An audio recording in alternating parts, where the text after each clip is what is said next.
Hello everyone, this is Kevin T. Rodriguez, film critic of iCritic.net, and let's discuss Roman Polanski. Now, my opinion of Roman Polanski is very, very mixed. I think he's a great director, I think he's a true artist, he has made some of my favorite movies of all time, and I think he's a piece of crap as a human being. That's pretty much what I'm going to say about him. He's a piece of crap as a human being. I mean, yeah. I mean, you probably know about him. He's a child rapist, an admitted child rapist, and when it was time to actually pay the piper and actually go to jail for the crimes he committed, he fled to France or something like that. I think it was France, and has never come back. So, yeah. And of course, there's a lot of artists who's like, oh, he's a great artist, he should be forgiven. And you know what? In all fairness, even the victim in this case, she says he deserves to be forgiven, and I give her a lot of credit for that. I do. It's not easy to forgive people who do these things to you. So, yeah. Who am I to say that Roman Polanski shouldn't come back to the United States? And you know what? I don't have the right to say that. But you know who does have the right to say that? The US government. Because they have just rejected his latest effort to resolve this 40-year-old case. According to MSN.com, in a 13-page ruling, Judge Scott Gordon found that Polanski cannot put the case behind him so long as he refuses to return to the US and submit to the court's jurisdiction. Quote, Polanski cannot avail himself of the court while standing in contempt of it, unquote, Gordon wrote. California courts have repeatedly held that Polanski cannot litigate the case from afar. The famed director flew the U.S. in 1978 after pleading guilty to the raping of a 13-year-old girl. The Polanski's attorneys have alleged that Judge Lawrence Rittenberg engaged in misconduct by renegating on a pledge not to sentence Polanski to prison time.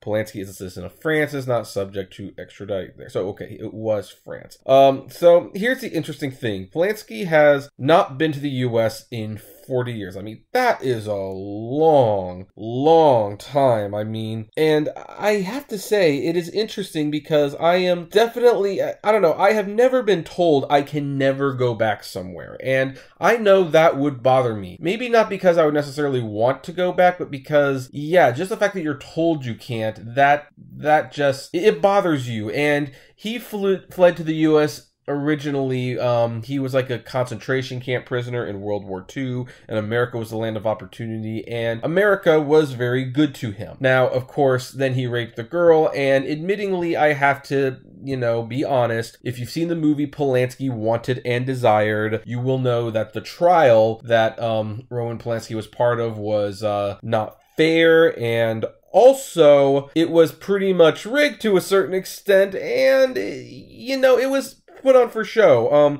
It's an interesting movie because even though at the end I do not feel he deserves to escape justice, and I believe he deserves to be dogged for life for what he did, the trial that he was at was not conducted professionally, and that is a problem. And that is like the one thing in this whole situation that I'm kind of amazed hasn't been brought up, is that there were some unethical, borderline illegal things going on during the trial that more or less got Polanski to freak out and buy a one-way ticket to France. But of course, the fact that he has asked to have this thing put behind him suggests that Polanski really does want to come back to the United States at least one more time before he dies, to the country where he met his wife, where that gave him his career. I can understand that, and yet he can't because this thing looms over him, and unfortunately for Polanski, he's probably just gonna have to accept that. It's a shame, but there you have it. Or maybe it's not a shame, because again, he did do the crime. That's the one thing about this that is interesting. All those people that support him, nobody disputes that he did nothing wrong. They all admit he did something very, very wrong. They just think that the crime has definitely outweighed, that the punishment has outweighed the crime. So, I don't know. Maybe that's the big debate here. I don't know. What do you folks think? I'd like to know. Comment below, like, favorite, share, subscribe, and as always, flame responsibly. Have a good one.